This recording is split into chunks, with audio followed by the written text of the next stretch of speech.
আমাদের চাকরি আছে, বেতন নাই। দীর্ঘ 30 বছর যাবৎ আমরা এই প্রাণী সম্পদকে সেবা দিয়ে আছি। আমাদের দ্বারায় আমাদের দেশের উন্নয়নের সর্বোচ্চ বড় উন্নয়ন আমাদের এই প্রাণী সম্পদ থেকে আসে। আমাদের সরকারের সব রুলস আছে, আমাদের রেজিস্টার খাতা আছে, সব কিছু আছে। এক কথায় চাকরি আছে, আমাদের বেতন নাই। আমরা এই চাকরি আছে, বেতন নাই, এই কথার কোনো ভিত্তি নাই। আমরা এটা থেকে অবসান চাই। আমি সন্তোষ কুমার মণ্ডল, খুলনা বিভাগের সভাপতি।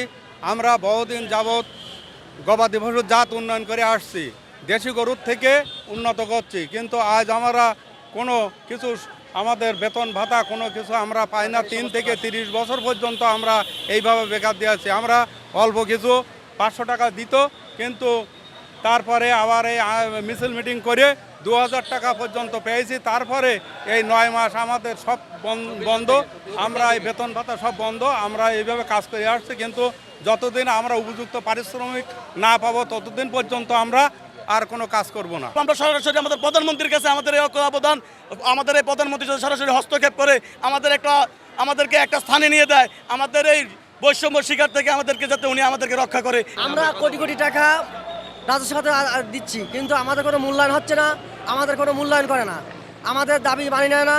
আমাদের দিয়ে সমস্ত কাজ সরকারিভাবে করায়, কিন্তু আমাদের কোনো দাবি মানে না। আমাদের আশ্বাস দিয়ে রেখেছে এই দীর্ঘ 30 বছর পর্যন্ত, আমাদের কোনো দাবি মানানি নেয় না।